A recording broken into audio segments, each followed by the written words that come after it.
அஸ்ஸலாமு அலைக்கும் வரஹ்மத்துல்லாஹி வபரகாத்து.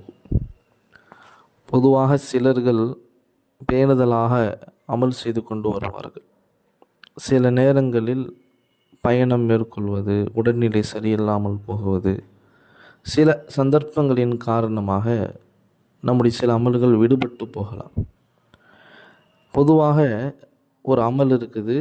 அல்லாஹ்வின் தூதர் ஸல்லல்லாஹு அலைஹி வஸல்லம் சொன்னார்கள், எந்த மனிதர் அதிகாலை நேரத்தில் ஃபஜ்ருடைய தொழுகைக்கு பிறகு, அதே போல் மாலை நேரத்தில் மஹ்ரிபுடைய தொழுகைக்கு பிறகு சூரத்து ரூமில் வரக்கூடிய 17, 18, 19வது ஆயத், இந்த 3 ஆயத்தை ஒரு மனிதன் ஓதுவானையானால் காலையில் ஓதுறதுனால அன்றைய பகலில் விடுபட்ட அமல், மாலையில் ஓதுறதுனால அன்றைய இரவில் விடுபட்ட அமலை அவர் பெற்றுக்கொள்வார்.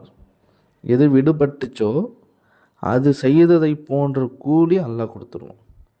அந்த ஆயத்து சூரத்து ரூமிலே வரக்கூடிய ஆயத். ஃபசுப்ஹானல்லாஹி ஹீன தும்சூன வ ஹீன துஸ்பிஹூன் வலஹுல் ஹம்து ஃபிஸ் ஸமாவாதி வல் அர்தி வ அஷிய்யன் வ ஹீன துல்ஹிரூன் யுஹ்ரிஜுல் ஹய்ய மினல் மையித்தி வ யுஹ்ரிஜுல் மையித்த மினல் ஹய் வ யுஹ்யில் அர்த பஅத மௌத்திஹா வ கதாலிக துஹ்ரஜூன் என்ற இந்த ஆயத். மன் காலஹுன்ன, ஒருவர் இந்த ஆயத்தை காலையில் சொல்வதானால் அன்றைய பகலில் விடுபட்ட அமலை அவர் பெறுவார். இரவிலே சொல்வாரையானால் இரவிலே விடுபட்ட அமலை அவர் பெறுவார். எவ்வளோ பெரிய பாக்கி!